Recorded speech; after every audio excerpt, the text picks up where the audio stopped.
Hey guys, welcome back to Relatable Girl. My name is Kendra. If this is your first time here, I am a author, jewelry designer, and a YouTuber who lives in New York City, and I suffer from pretty crazy allergies.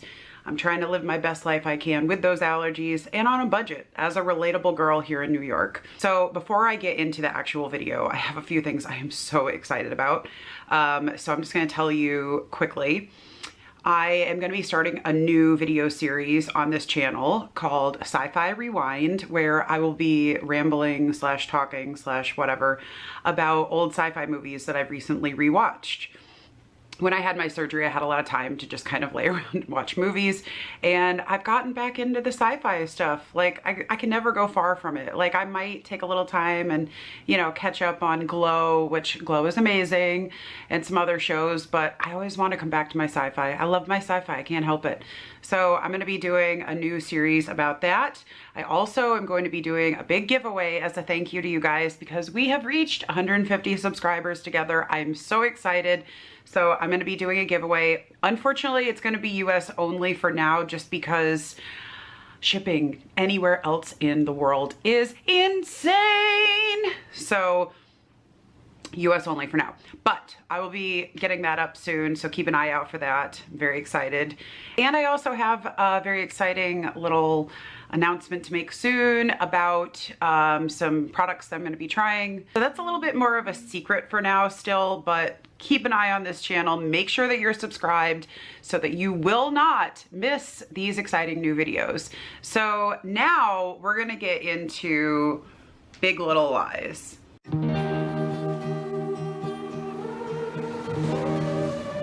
And I have some tea here with me today in this mug that I recently discovered my roommates have. I found it in the back of the cabinet and I was very excited because, oh yeah, baby, that's Matt Smith. Okay, so Big Little Lies. I remember when season 1 came out, I was just like drawn in immediately by that incredible opening song. Let's be real here. The reason we're all watching this show is because that song is so good. It gets stuck in your head for forever, and suddenly you're this like rich middle-aged housewife driving a fancy SUV and listening to that song while staring at gorgeous oceanscapes. That song is probably my favorite song that has ever been used as like a show theme. It's just so good. I never get sick of hearing it.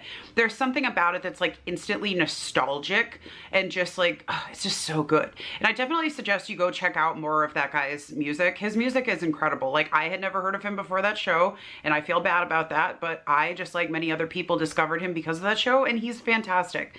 So this has nothing to do with him. He has no fault in this. Please go listen to his music. It's incredible. Season 1 of Big Little Lies felt really different to many of us because it was almost entirely a female cast. You had such big name stars all in something together on a show that was, you know, 10 hours of content. You don't get to see that often. You had Nicole Kidman, you had Reese Witherspoon, you had Laura Dern, all together in one project. And then you also had, you know, Adam Scott and some of these other actors as the minor characters.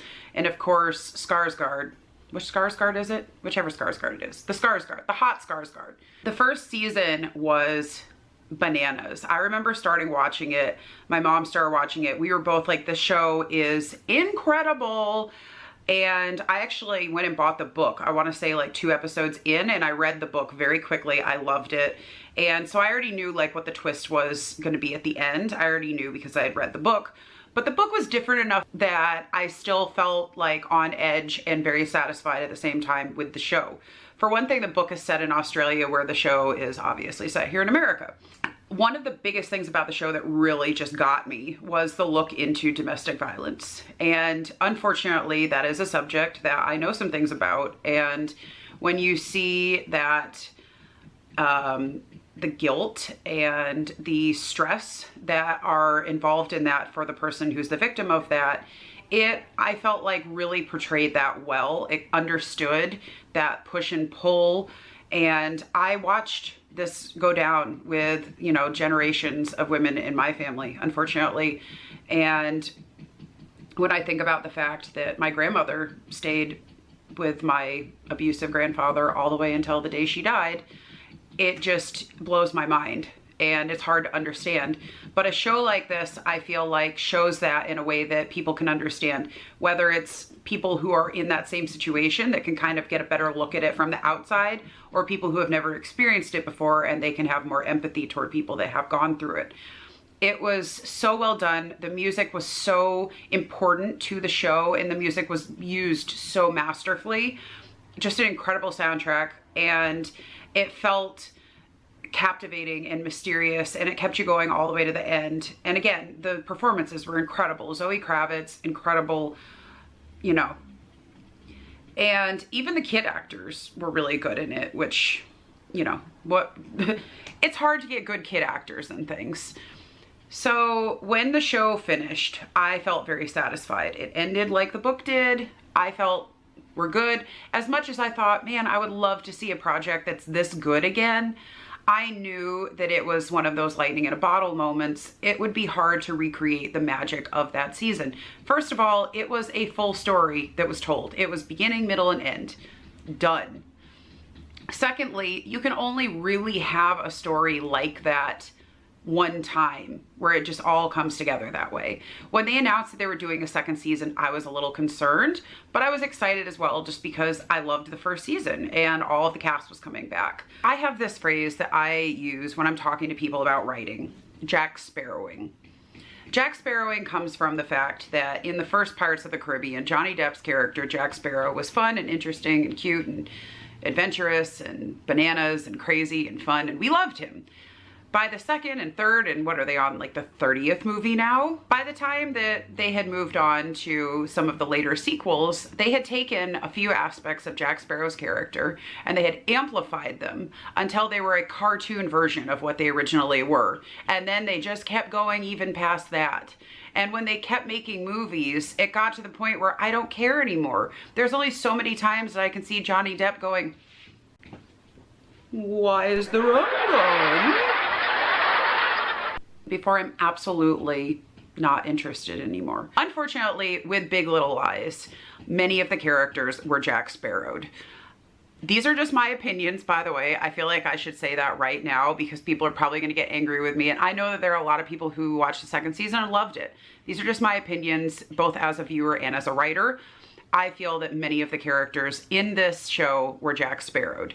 I look at Shailene Woodley's character and we don't really learn much more about her this season. She's going through her own growth and trauma of trying to date somebody for the first time. I think that was an interesting storyline. It had potential, but it wasn't really the focus of the show, and I feel like it was kind of glossed over. Then we have Renata. Laura Dern is amazing. I love Laura Dern. In this house, we stan Laura Dern. I felt like it when the season started and she was just like so over the top. I was like, this is really fun. Like, I love getting to see this woman just be so over the top. And I mean, her character was over the top in the first season as well. And I thought her interactions with Meryl Streep's character were fascinating and just a study of power in women acting. The idea that the women after the first season would just sort of be these like beautiful friends who get together and have tea and hang out on the beach, I found that hard to believe, and obviously part of the whole story of the second season was that didn't last long. Things started to fall apart quickly. Of course they would. These people were all very different people before. They would continue to be very different people after. Nicole Kidman's character now. I think Nicole Kidman's character was probably the most Jack Sparrowed. We took the confusion and guilt and complicated feelings that she had about her former relationship with her husband, and we amplified them. I had a tough time with it. I had a really tough time with it, and it wasn't just because Nicole Kidman's wig was terrible. God, the wig was so bad. I personally did not find the interactions between Meryl Streep's character and Nicole Kidman's character realistic at all. I don't believe they were mother-in-law and daughter-in-law. They didn't feel like it at all to me. Meryl Streep was amazing in her performance in that I wanted to smack her. I wanted to push her off the stairs, which is what we're supposed to feel. She was, you know, anti-feminist and apologetic constantly about her son's terrible behavior. She doesn't believe victims, etc., etc. I think Meryl Streep did a great job pulling that character off. She certainly made me hate her. But I found some of her interactions with other people also incredibly unrealistic. And what did you have? You just had a whole season of people sort of slowly deciding whether or not they want to tell the truth about what happened, and each of them struggling with one tiny little aspect of their character. You know, for Shailene Woodley's character, it was if she could date again. With Renata's character, it was the bankruptcy that she and her husband were going through. With Reese Witherspoon, it was that she had been unfaithful to her husband. And with Zoe Kravitz's character, it was her guilt about what happened. So they took one aspect of each of those people and spent, you know, the whole season basically dragging it out. And another thing I found so unrealistic was the whole like rivalry at this point between Ed and Madeline's ex-husband, whose name I don't remember and I don't care. Every time they would run into each other and the ex-husband's like, hey man, hey man, hey man, and then like almost get into a fight with him. And then they would just kind of look at each other and be like, I hate you, I hate you, I hate you. And then they would be like, ugh, why? And then the other one would be like, ugh, because I hate you. And this just like went on so many times, and then they finally got in a fight and whatever. It was unrealistic to me. I don't feel like people would really do that. No, it just didn't seem realistic. You know, through this whole plot, of course, Nicole Kidman's character is trying to keep her children because her mother-in-law is taking her to court and trying to get, you know, custody of her children. And her way of dealing with everything is to take Ambien and just like go off on weird Ambien trips and like pick guys up, and it just felt very out of character for her. The court scene was powerful and I thought it was pretty well done, but everything leading up to that, And then as somebody else has pointed out, after Nicole Kidman has spent this entire season doing everything she can to make sure that she can keep custody of her children, at the end, when Bonnie's like, okay, cool, I'm gonna turn myself in because I can't deal with this anymore, all of these women are just like, all right, cool, now's the time. We're gonna go turn ourselves into the cops. Okay, so Nicole Kidman is definitely not gonna get to keep her children after this. And Shailene Woodley, well, good luck dating. Oh, and Madeline just made up with her husband and now she's gonna probably go to jail. Hey, this is Kendra from the future checking in. I had a little bit of time to think after filming earlier, after I talked to my mom about how she felt about Big Little Lies season 2, and the more I talked about it with her and the more that we just like discussed it, I agree with her. She really enjoyed season 2. And I agree with her that in a lot of ways, I think the most compelling storyline this season was Renata's, and just like seeing a woman that has allowed a man to mess up her life so badly and so many times, to see her just like finally lose it and break some stuff, I think was very cathartic. And I think it was fabulous. And I think Laura Dern did an absolutely amazing job with that character. And I do think that Renata is in a lot of ways what really saved the season, for me anyway. Like, she's what made me want to keep watching it. And I think that her character was just really powerful and like, just like inspirational in a lot of ways. So I will say that I'll definitely give her credit for that. I think her storyline was in a lot of ways the most compelling for me. I know that, you know, talking to my mom, she said that she felt like personally that Nicole Kidman's character would have done some of the things that she did, and that a lot of times people that are in abusive relationships, they do kind of, if they ever get out of it for whatever reason, they do struggle for a while. And a lot of times they make a lot of mistakes. Sometimes they turn to really negative and self-destructive things just to kind of get that feeling back that they had when they were in that relationship, because it becomes normal. It becomes what you're used to. So I thought that was an interesting take. I wanted to jump in and, like, you know, mention that here, just because I think that's an important perspective to have. And I don't think that the season was bad. I just don't know if we needed to have it. I don't know. The first season was just so good. But I do think that getting to see Renata finally have that meltdown, I think, was really good. And maybe that's the reason the season needed to exist. I know this was kind of rambly, and again, I know not everybody is going to agree with me, and that's totally fine. These are just my opinions. I loved the first season. I still do. I probably always will. And I would like to rewatch it again sometime, because I have very fond memories of seeing it, and just the vibes and the music, and how it was incredible, groundbreaking TV. But this season just didn't do it for me. I felt like it Jack Sparrowed way too much.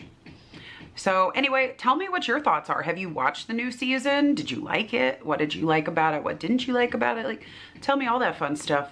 And also, again, if you have not subscribed yet, you should do it right now. I have a new goal of getting to 200 subscribers by the end of August, because we moved along very quickly, and I think we can do this. In the meantime, keep an eye out for these new videos. Keep an eye out for the giveaway. And also, if you'd like to have a beautiful crown to wear whenever, even to the grocery store, whatever, you can order one from my Half Lucid Jewelry Etsy, which I have listed below.